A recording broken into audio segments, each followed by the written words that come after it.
Hey everyone, my name's Amanda and I'm the Fun Size Reader.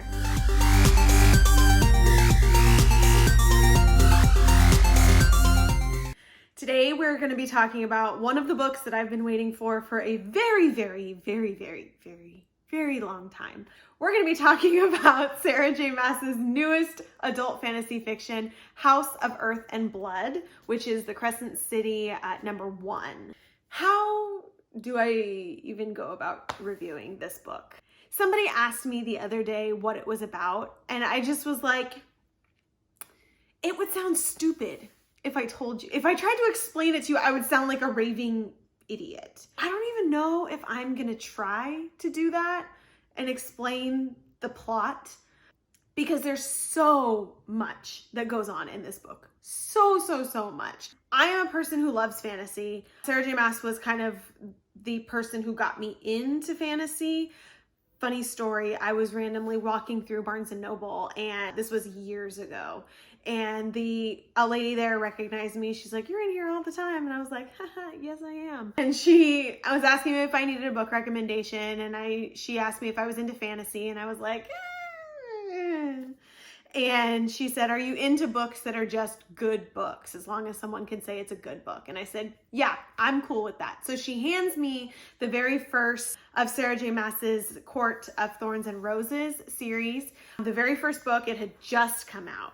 And she hands it to me and was like, enjoy. So I went home, I blew through it, loved it, and I've had to wait for every single installment ever since. So she really started off my love for fantasy books, and I've had to wait for every single one that she's released since I got into that series, and this one was no different. And this book was insane. It was insane.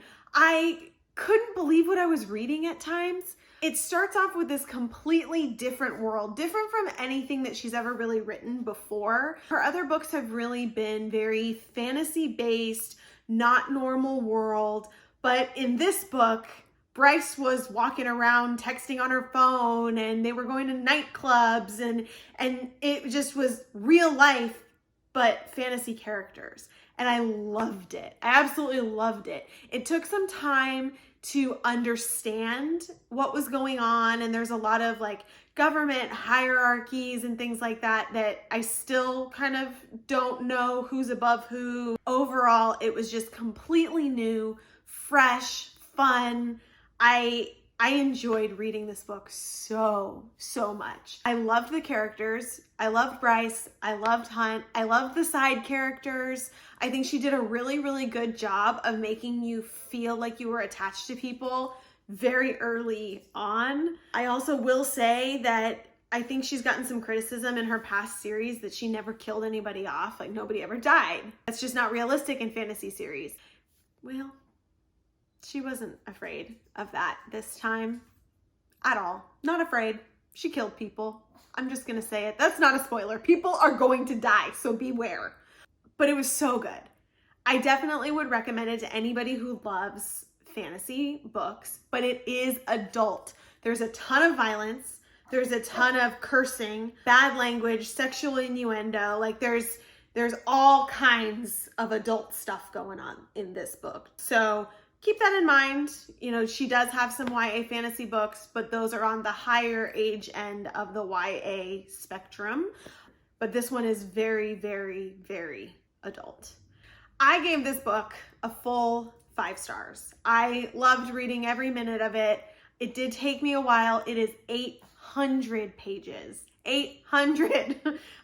Technically $7.99, but whatever. And it did take some time. I didn't want to blow through it because there was such a different world and so many different new characters and new names and things that I just wasn't used to.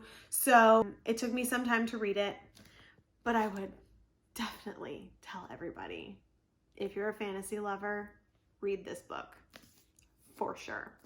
Goodreads is rating it a 4.53 stars, which means a lot of people liked it. Okay, so if you want to keep talking about spoilers for Crescent City, click on the video right up here. If you want to be notified when I record or post any more reviews. Make sure to hit the subscribe button and click the notifications. Turn them on so that you know when I post more. If you want to talk on Instagram, follow me at The Fun Size Reader, on Facebook at The Fun Size Reader, and on Twitter at Fun Size Reader. See you guys next time.